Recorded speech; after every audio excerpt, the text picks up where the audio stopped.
Ella Sanders and Jacqueline Thomas had dementia. Ellen Johnston, Parkinson's disease. Each needed more care than their families could provide. They needed a safe place to live. I was relieved because I was told it was 24-hour care. All three ended up in unlicensed boarding homes in Tarrant County. Jacqueline and Ella are now dead. She didn't deserve this. Nobody deserved that. And Ellen says she nearly died.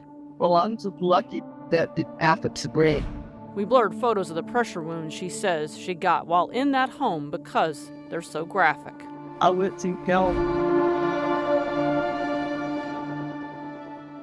When we began digging, we found those operators had been on the state's radar for years. But here's something important to know. Loopholes in state law allow boarding homes to operate often without licensing and oversight. But if you have more than 3 residents, the state does require licensing as an assisted living facility for homes that help with needs like medications, bathing, or eating. But we found that some operators just ignore the law and avoid oversight by concealing how many people they're housing. The consequences of defying the licensure standards are so relatively minimal compared to the gain to be had that if you do a simple cost-benefit analysis, it's worth the risk over and over and over again. Let's talk about this Grand Prairie house on Olympia Drive. 3 times between 2018 and 2019, regulators found the operator, Tiffany Brown, running an unlicensed assisted living facility. Twice in 2020, records say she gave an inspector false information. In 2021, when she wouldn't let an inspector in the house, the state sued. They got a court order to get inside, and regulators again found her in violation. My mom was in skilled nursing, and I needed a place for her to go. Stacy Seifert didn't know Brown's history when she moved her mother, Jacqueline Thomas, a dementia patient, into the house last September. 6 months later, in March of this year, And then the paramedics told me that they found her on the floor covered in her own fecal matter. court records say Jacqueline suffered sores on her buttocks, so badly inflamed that Jacqueline could not lay on her back. She wasn't eating, she wasn't drinking, she never walked again. Police arrested Brown on suspicion of an injury to an elderly person charge in Jacqueline's case. Brown told police an employee didn't show up for work and was unaware the patients were alone. Did you ever hear from Tiffany after she passed? Just about paying $600. Brown wrote via text, "I guess you're not paying me. I pray God has mercy on you." Please stop it. We caught up with Brown at the courthouse. Please get out of my face. Jacqueline died April 17th. She passed in her sleep, so thank goodness for that. Seifert found Brown's boarding house through a consultant who finds housing for the elderly. I asked if she's had any problems, any complaints, and they said no, she's great. The consultant told us operators like Brown pay him to refer clients. He told his clients had complained that Brown verbally abused them and wouldn't let them use the phone. He said he recommended Brown anyway to Jacqueline's daughter. He said it fit her budget. He told us he did not tell her about the complaints. There was another boarding home too, this one on Saddleback Drive in Arlington. Kara Jefferson's mother moved here in 2020. Jefferson recalled the first visit. You could smell the urine. Then that's when I started seeing blood.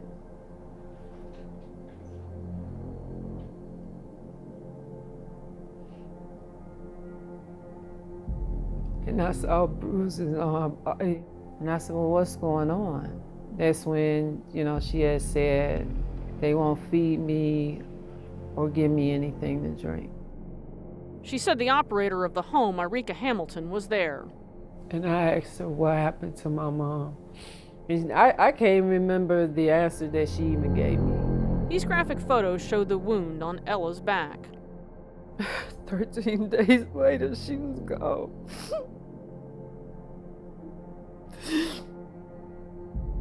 Then when you get the death certificate, that said it was from an infection. Records show inspectors previously found Hamilton running unlicensed assisted living facilities. They got a court order in 2014 to stop her. And in 2019, when state regulators went to the Saddleback house to inspect, they cut their visit short because they felt threatened. That is so frightening to know that she was still doing this years later. A Wfaa analysis found regulators discovered nearly 300 houses statewide from 2021 to 2023 in violation of licensing requirements. The way they get around it is to say they're not providing any services. The state agencies don't have enough staff to check on it, and they only check on it when there's a problem. Retired Texas A&M professor Catherine Halls is a long-term care expert.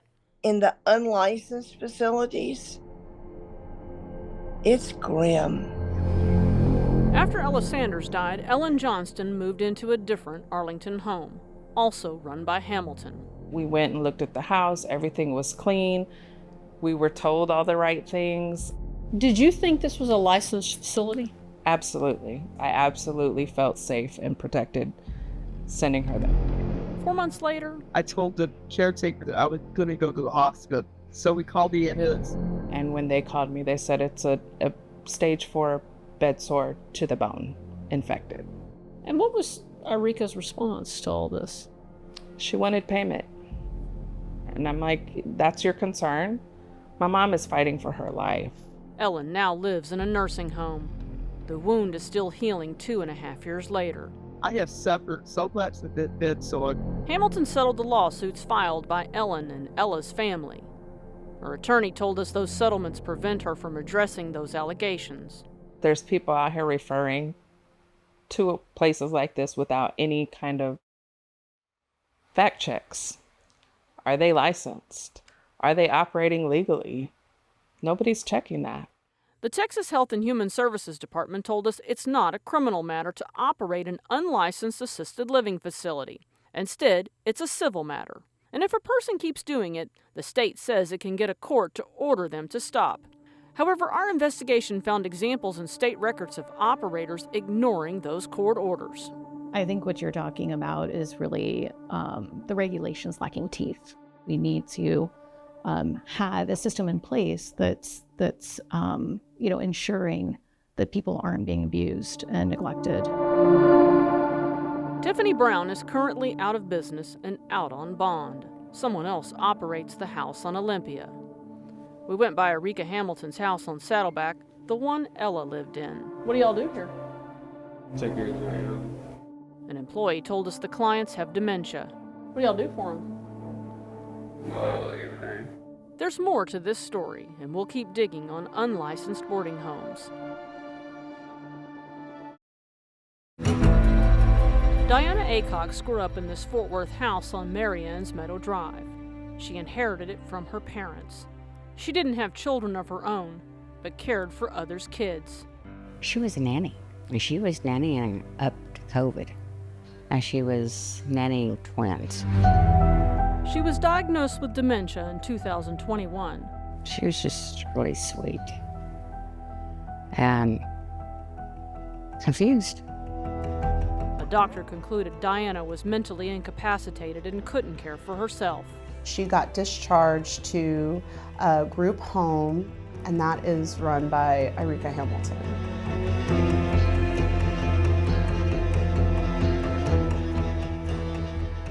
The name Arika Hamilton is familiar to state regulators. The state sued her after repeatedly finding her operating unlicensed homes that should have been licensed as assisted living facilities.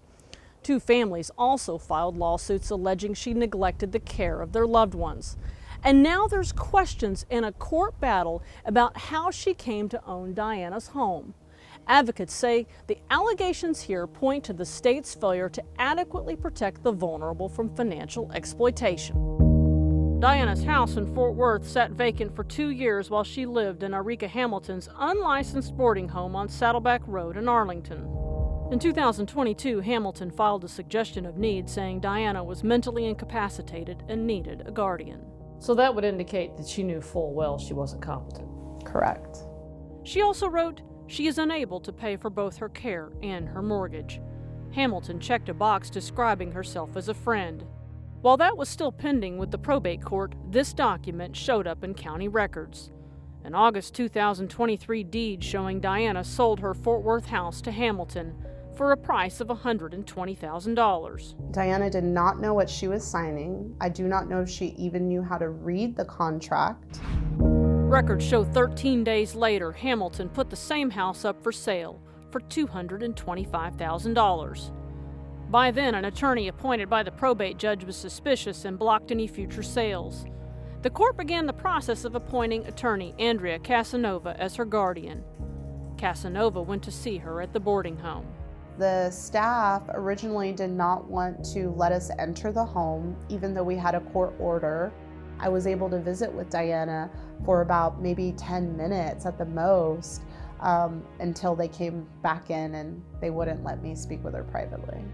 Court records say Diana gave Hamilton power of attorney over her property and finances. Casanova says she also found that Diana's Social Security check was going directly into Hamilton's bank account. The day I was appointed guardian, I went ahead and did an emergency removal. You could see she didn't even understand that she was being taken advantage of. Her only asset that could actually pay for her care was taken away from her by a predator. Casanova says Hamilton didn't even give Diana the proceeds from the sale of the house, almost $42,000. In February, Casanova filed suit alleging fraud. The lawsuit demanded the return of Diana's house and personal property. What does Eiserer Hamilton say? She denies everything. She denies that this was financial exploitation of an elderly person. Eiserer? We also reached Hamilton by phone. But I wanted to talk to you about Diana Acox. She didn't want to talk to us.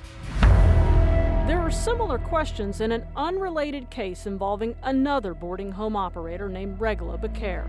She's currently under criminal indictment on a murder charge in the overdose death of a client who was in one of her homes. Records show she and her family gained control of homes, cars, and accounts of several clients staying in her boarding homes. They really are a perfect victim. They can't remember what they said, what they did. They're completely reliant on these people. This past October marked 3 years since Diana lived there. Hamilton still legally owns the home. That's sad because that's all she had. This is a community issue. It could happen to any one of us, any one of our families, any one of our grandparents. Diana now lives in a memory care unit in Tarrant County. How is her care being paid for? Right now she's on Medicaid, but the facility cost is higher than what she can pay. Does she understand what happened to her? Not really, no. Stacy Seifert needed a safe place for her mother. That's how Jacqueline Thomas, a dementia patient, came to live in this Grand Prairie boarding home. And the paramedics told me that they found her on the floor covered in her own fecal matter. That was in March 2024. We discovered the state repeatedly found Tiffany Brown, the operator of that home, running illegal, unlicensed assisted living facilities. But it's currently not a crime. Instead, it's a civil matter. That's a violation of the law, but again, there's no teeth in the law. Prompted by WFA's reporting, Arlington State Representative Chris Turner filed legislation that would make it a crime. It would be punishable by up to a year in jail on a first conviction. We want to crack down on those types of facilities and again give law enforcement some tools. Seifert found Brown's boarding home through a consultant who finds housing for the elderly. I asked if she's had any problems, any complaints, and they said no, she's great. The consultant told WFA operators like Brown pay him a fee to refer clients. He said he never disclosed to Seifert complaints he got about Brown's treatment of residents. You should have asked him what would he have liked to have sent his mama. State Senator Boris Miles saw WFA's report. The Houston lawmaker proposed legislation that would place new requirements on those consultants. They rely on any medical professional, anybody they think is a medical professional, to refer them for better care. The bill would require consultants to disclose complaints in unlicensed boarding homes. Failing to do so would be punishable by up to 6 months in jail. Tiffany Brown now faces an injury to an elderly person charge in Jacqueline's case. Jacqueline died of pneumonia in a nursing home last spring. She passed in her sleep, so thank goodness for that. We're waiting to see when these two bills will be scheduled for a hearing and hopeful that they will become law to protect vulnerable Texans. I'm Tanya Eiserer. Back to you.